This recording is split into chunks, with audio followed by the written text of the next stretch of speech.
Hi friends, ನಿಮಗೆ ನಾನು secure ಕಂಪ್ನಿದು 8440 ಮೋಡ್ಬಸ್ ಐ ಡಿ ಮತ್ತು ಪ್ಯಾರಾಮೀಟರ್ಸ್ನ ಹೆಂಗೆ ಸೆಟ್ ಮಾಡೋದು ಅಂತ ಹೇಳ್ಕೊಡ್ತೀನಿ. ನೋಡಿ, ಇಲ್ಲಿದೆ ಸೆಕ್ಯೂರ್ ಕಂಪ್ನಿದು. ಓಕೆ, ಮೊದಲು ನೀವು ಮೇನ್ ಮೆನುಗೆ ಹೋಗ್ಬೇಕು. ಈ ಬಟನ್ ನೋಡಿದ್ರೆ ನೀವು ಮೇನ್ ಮೆನು ಬರುತ್ತೆ. ಸೆಟಪ್ಪು ಅಂತ ಬರುತ್ತೆ. ಸೆಟಪ್ ಕೊಟ್ಟಮೇಲೆ ಪಾಸ್ವರ್ಡ್ ಕೇಳುತ್ತೆ.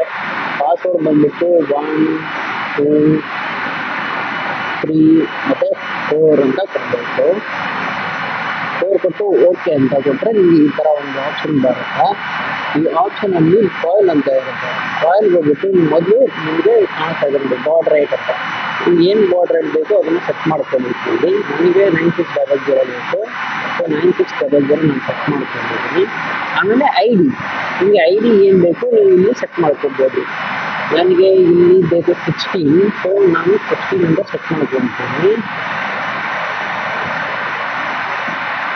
ಮತ್ತೆ ಸೇವ್, ಈ ಕೆಳಗಡೆ ಸೇವ್ ಆಪ್ಷನ್ ಇದೆ, ಸೇವ್ ಅಂತ ಕೊಡಬೇಕು. ಅದು ಆಟೋಮೆಟಿಕ್ಕಾಗಿ ಸೇವ್ ಆಗಿ ಬ್ಯಾಕ್ ಬರುತ್ತೆ. ಬಂದ ಮೇಲೆ ಕ್ಲಿಕ್ ಮಾಡಿದ್ರೆ ಮುಗೀತು.